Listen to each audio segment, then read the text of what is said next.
and welcome to Inside SRSO. Today we have a special guest. This is Daniel Hahn, and he is the Director of School Safety for the Board of Education. And welcome, Dan. Well, thanks for having me.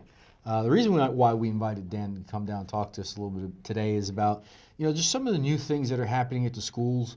There's a lot of questions that we receive about our school resource officers and the protection of our kids. So, Dan, I think one of the most important things that we need to talk about, and you know what that is. Go ahead. I'll let you start. Well, in my opinion, one of the best steps we've taken this year to school safety is actually putting an officer in every single school in the county. Never been done before. I believe last year we had 8 to 10 SROs, and now we've got 33 SROs. That is a huge step. It shows great cooperation between the school district and the sheriff's office, and our partnerships go well beyond that. For example, as you're aware, we're doing all kinds of trainings in the school.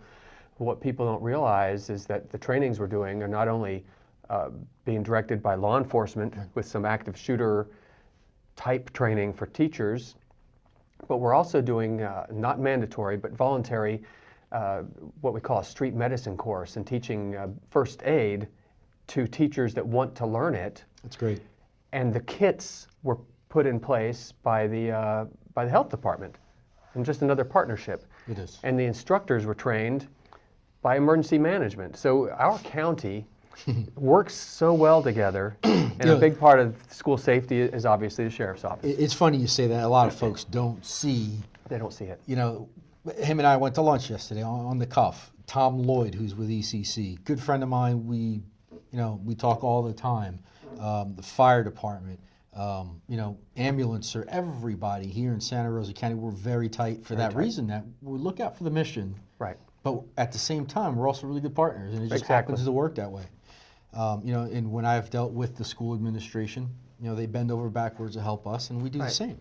So it's a great relationship that we have. Absolutely. And it's fun because this guy's really funny outside of work, I got to tell you. He is a hoot. So I'm not funny at work. I'll keep my sense of humor to myself. Yes. So what are we doing to secure our schools today? Well, obviously, some stuff we cannot discuss. Correct.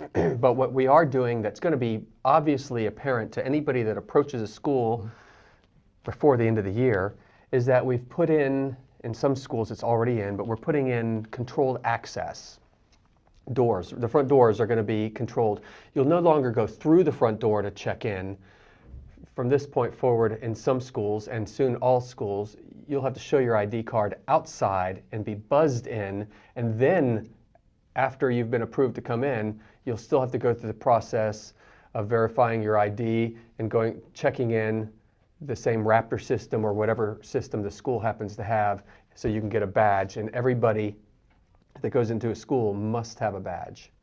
And that's important. And it's not that we're trying to keep people out, but we're trying to keep people out. We're trying to keep the wrong people out. So Right. And we understand there's no 100% foolproof security measure. And we understand this is not 100% either, but it certainly will allow a more controlled access of our schools, and not just anybody can walk in on a whim as they can and have been able to in the past. Sure, times have changed. Times have changed. That's just one of the things that going forward we're just going to see more and more of. We've even talked about how now at ball games, football games, we have to check backpacks, and there's a whole laundry list that you and I have talked about. Can you kind of share a little bit of that? Absolutely.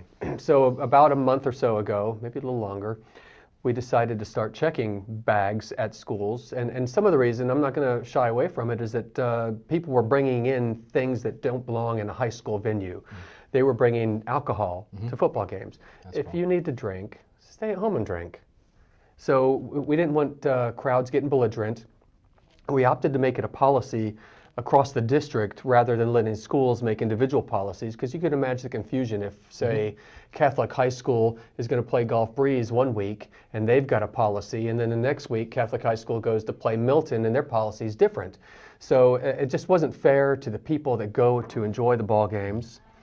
And we thought standardization is not a bad thing.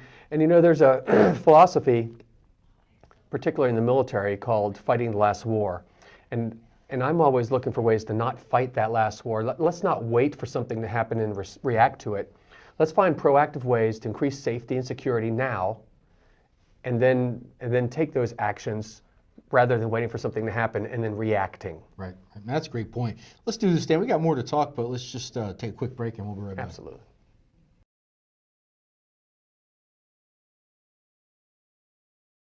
And welcome back here with Daniel Hahn, Director of School Security for Santa Rosa County School Board. Dan, again, thank you for coming. I hope My this pleasure. is going to resolve some, or actually answer some questions in reference to school safety. And, you know, one of the things I think that is new this year that we want to really get home to the parents is the terminology and what happens during lockdowns in that whole arena of what we deal with, so parents can understand there's a lockdown, now what's happening?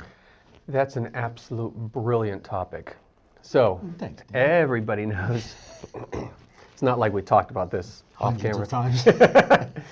So everybody knows, or most parents know, a lockdown means that the school is locked down, nobody comes in and out, and the students are in their classrooms. And what happens in there?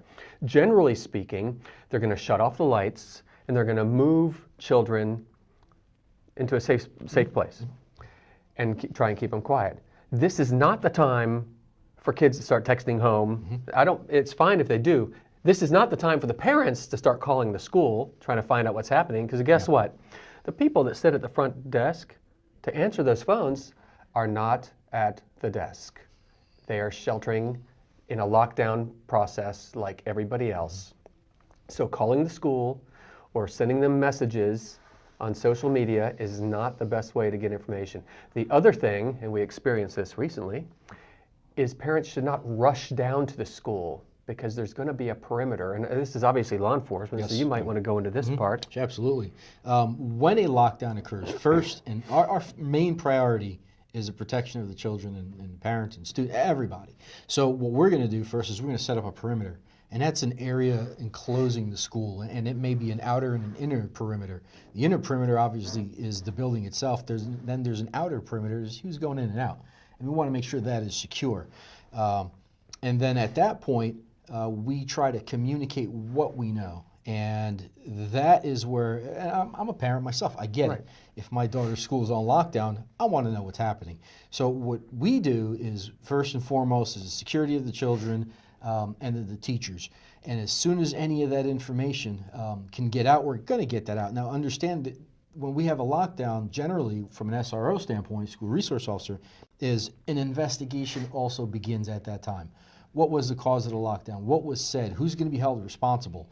And that is also what we're doing. If it's not an imminent danger type situation, we're trying to figure out where the threat came from, who said it, how we're going to hold that person accountable so it doesn't happen again. That's what we do. That's our first step.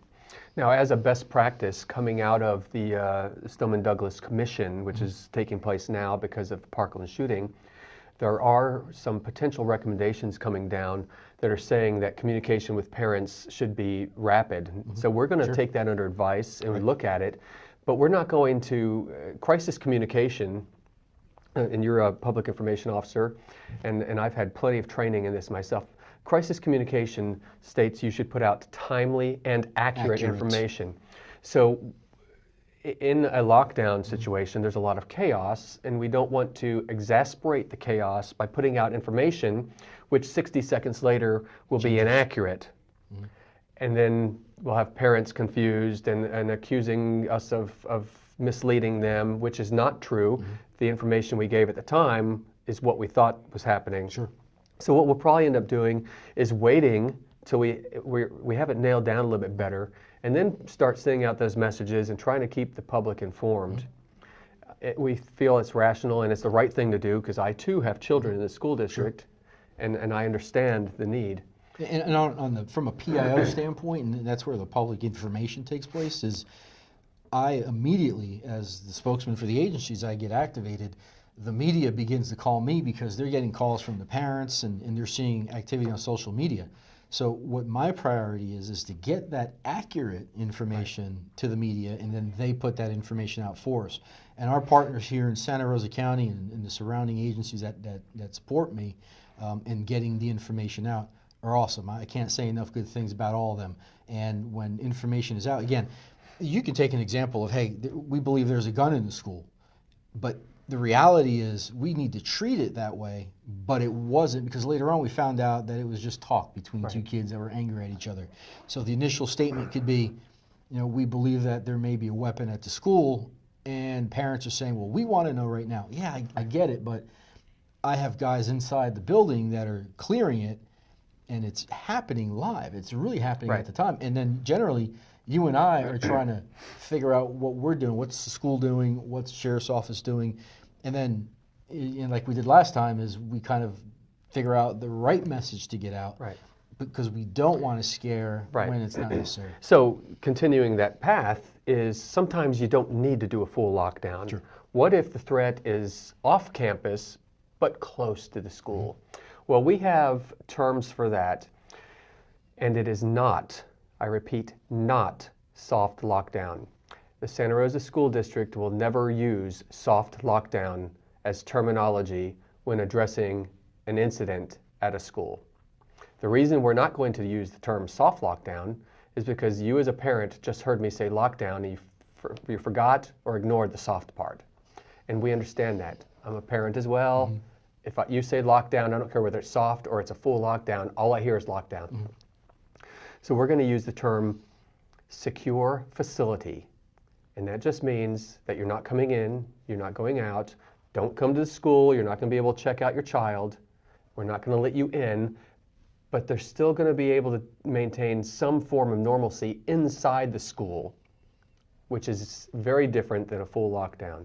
So we've got a lockdown, we've got secure facility, then we have a shelter in place. Shelter in place is exclusive to hazard material releases near a school or tornadoes or severe weather that might cause a problem like straight line winds blowing something through a window, and we have to get kids away from those windows. So those are three key terms that need to be known by the people in Santa Rosa County. That's great, and hopefully, if you're watching this video and you know a parent, share it with them. We really need to get this information out, because I think the more information Daniel and I can get out to the parents, and they know about this as a basis of how we operate, the easier and the better it'll be for them. Right. So Absolutely. I want to take, Dan, thanks for coming. I know you're a busy guy and you're on your way to go do some great stuff in the next couple days. And thank you guys for tuning in. We'll see you next time.